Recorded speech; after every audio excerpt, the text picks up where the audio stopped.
I'm probably a terrible reader, but I'm loving this. I think this. Ugh. Chapter 23. The goal hasn't changed. Foxfire told him how the wolves slashed them up pretty bad, but there was something in the woods that scared them away. Foxfire had crawled over to where Trix was, and they both made their way through the mud and dried leaves until they made it to where they were currently. She told him how they had to chew on sticks and suck on mud for water. They tried to cover their wounds with leaves, but they were too dry and crumbled into the wounds. They had become infected, and the pus was taking whatever nutrients were left in their blood and oozing it out. And whatever had scared the wolves away was still in the woods because they kept hearing a large thing moving around at night. Alexander's story seemed pretty boring and not worth telling at this point. But he told it anyway, and Foxfire pretended to sympathize. They stood there awkwardly for a few moments, but then Foxfire reached out and grabbed his, which was Alexander's, hand. It felt even better than the hug. "Thanks for saving us," she said. "Sure," he muttered, blushing. "So what now?" he asked. "Nothing has changed," she said. "We kill the king." And he nodded. "Why do you hate the king so much?" he asked her. It was a good question. "Well," she said, thinking about it for the first time, "my parents used to complain about him a lot, and then my mother got really sick. My dad tried to get some medicines to save her, but on his way home from the city, some guards on the road found him. They beat him, murdered him, and stole the medicine, so my mom died. And then I had to be on my own." "Yeah," he admitted, "that sounds like a good reason to kill the king." The sun was going down, and while they rested up for the morning's trip, Alexander told her stories that Pimples had told him. Most of them were fake, but I will tell you one of them that was real. Chapter 24. A real story about the king. Once upon a time, there was a king. He was a good king, in that he did not kill people or have more than one wife or send people to their death against his personal enemies, and that lasted for about a year. So people began to come to him to ask for things. This is common. Poor people generally don't have much power, but kings definitely do.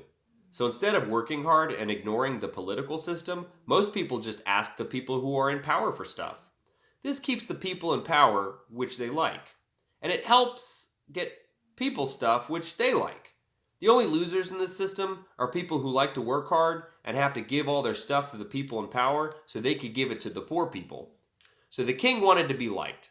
He gave people what they asked for if he could, and if they couldn't, he would apologize.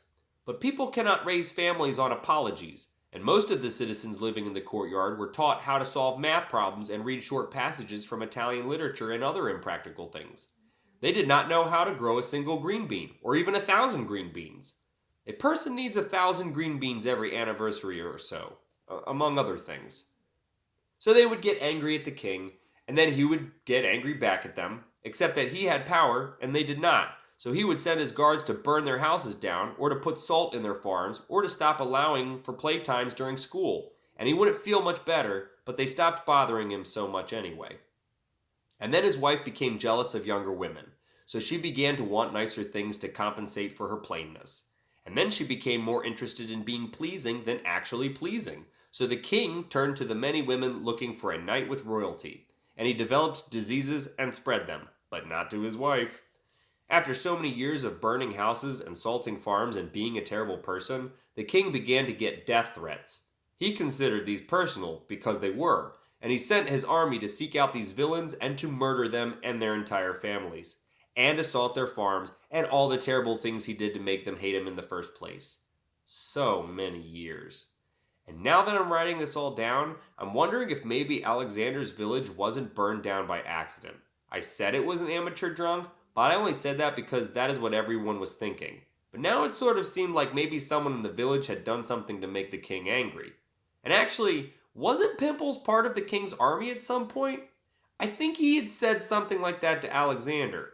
He lost an arm leading a revolution, I think. And I guess it would make sense that he would go into hiding after that, and the king probably found out which village he was living in, but didn't know that he, who was Pimples, had fallen off a bridge and died, so he sent someone to set the village on fire anyway. That makes a lot of sense. That would also give Alexander a really good reason for wanting to kill the king. I wonder if he knew that. So anyway, the king let the courtyard fall to pieces.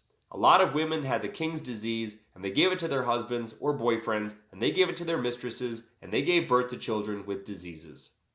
Most farms were too ruined to produce many crops, so food was scarce and also tasted very bland. I think most spices in Italian food came from this time when people were so hungry they went into the woods and ate random bushes and roots and leaves and found that there were plenty of different flavors you can get from nature.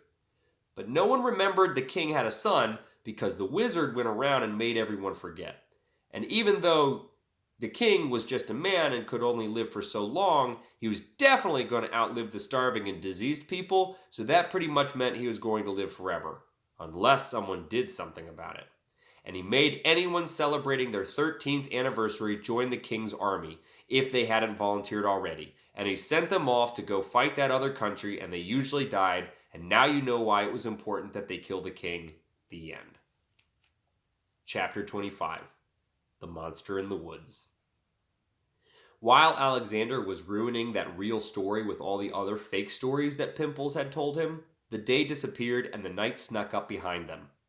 It was cold, so they built a fire. I don't know how they lit it.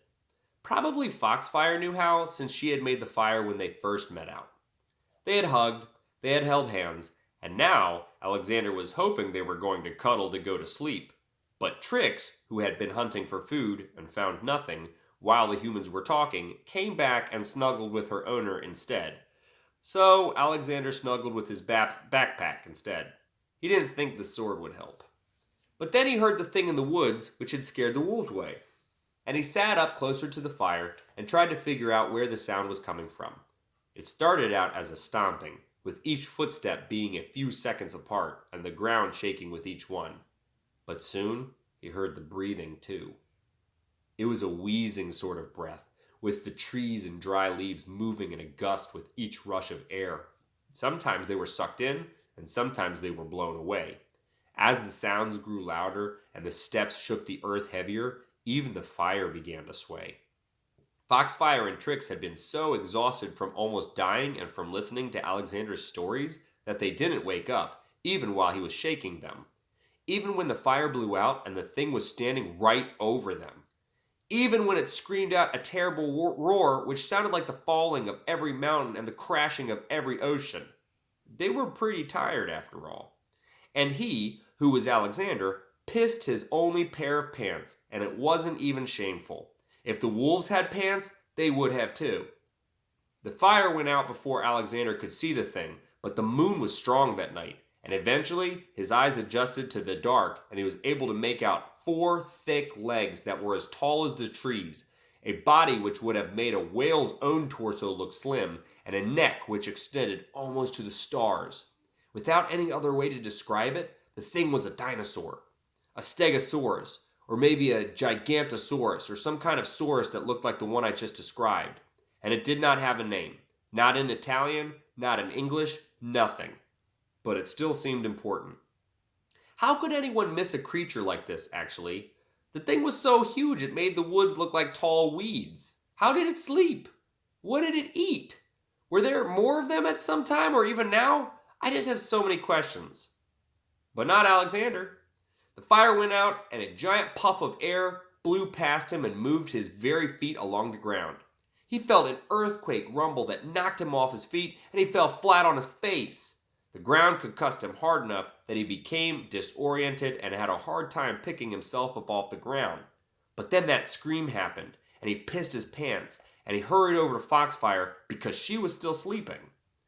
Though the scratch on his hand had been healed by the mushroom potion, it obviously hadn't been very deep or dangerous because he was feeling very little effect from the healing process. Foxfire and Trix, on the other hand, were clearly undergoing some sort of spell cleanse because they were a few measurements away from where the giant foot had landed, and they still hadn't woken up.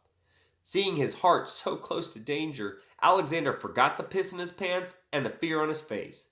He seized his sword by its hilt and felt a sudden rush of energy as he lifted the blade and hopped 3 times to where the massive trunk of flesh stood over them. It was fortunate that the concussion in the darkness was hiding the rest of the monster from him, because he wouldn't have stabbed the thing if he realized it was only one of the 4 things which was attached to a greater thing, which was a freaking dinosaur. He flipped the sword as deeply into the thing as high up as he could swing it. But because he lacked the strength to plunge into the actual flesh, he only made a long cut across a good part of the diameter. The diameter refers to the whole distance between the center of a circle. I think I meant to say parameter, but I don't know if dinosaur legs have parameters. However, it may be mathematically, it was a great cut, and the creature screamed again. Instead of blood, small pebbles poured out of the wound, and the thing in front of him lifted, knocking Alexander backwards a good ways, and then it landed beside him, almost as if the thing were trying to step on him but was too high up to see where he actually was. So it lifted its foot again, and this time it didn't miss. But Alexander had the sword facing upwards. It was a good thing that the creature was a wimp, because if it could have handled a sword of 7 hands length deep in its foot, it would have killed Alexander and moved on. But the thing didn't have thumbs to pull swords out, and it didn't really have the dexterity either. And maybe the sword was silver and it didn't like silver, or maybe it was just a really, really strong sword, and whenever I step on a pine cone, I immediately jump back. Whatever the reason, the sword stabbed into the bottom of the thing's foot, and the thing lifted up again, showering lots of small stones onto Alexander below. Now his eyes were adjusted, and he could see the immense size of the thing he was fighting. How he had managed to survive this far was a mystery to him. Most likely, the creature didn't have any natural predators, so it was a peaceful thing. Probably, it didn't even want to hurt Alexander, and it was just protecting what was his. But maybe Alexander was just pumped up on so much adrenaline that it didn't matter. He just needed to stay alive. When the creature put that foot down again, it was so tender that it buckled in agony, and its entire weight crashed to the wood's floor.